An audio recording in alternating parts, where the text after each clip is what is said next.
Depuis le bal, Noé est chez Betty et Blanche harcèle son fils par téléphone pour qu'il rentre à la maison.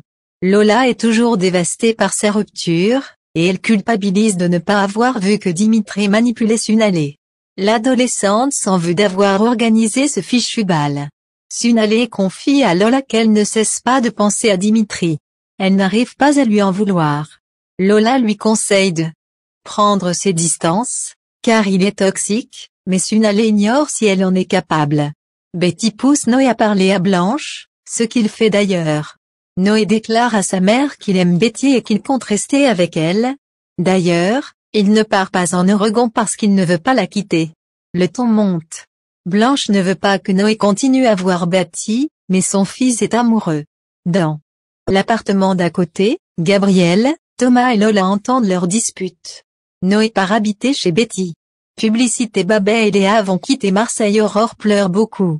Boé pense qu'elle a mal au ventre et qu'elle est intolérante au lait de vache.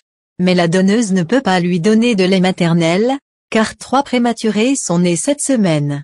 Boé a alors l'idée d'acheter du lait végétal.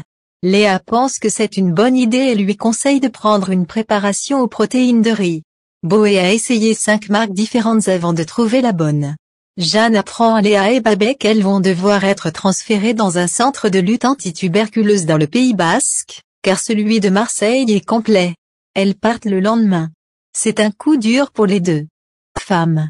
Léa a le sentiment d'être en train de rater sa vie de maman. Elle va rater les premiers pas et les premiers mots d'Aurore. Devant Boé et Patrick, elles essaient de faire bonne figure.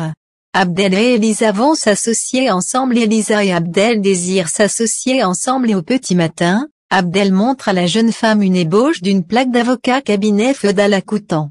En attendant de trouver des bureaux à prix abordables, ils recevront leurs clients chez Abdel. C'est alors que Barbara sonne. Les larmes aux yeux, elle leur avoue que Tim est un opportuniste. Elisa reçoit dans la foulée un message de la juge Colbert qui demande à les voir. Elle clôt le dossier faute de preuves probantes. D'ailleurs, Tim a retiré sa plainte pour tentative de meurtre. À la sortie du tribunal, Vincent Marceau invite sa fille et Abdel à déjeuner. Il aimerait recommencer à zéro avec eux deux. Durant le déjeuner, Marceau fait son mea culpa. Il est prêt à beaucoup de choses pour se faire pardonner et leur propose de travailler pour lui, car il veut être dans la légalité.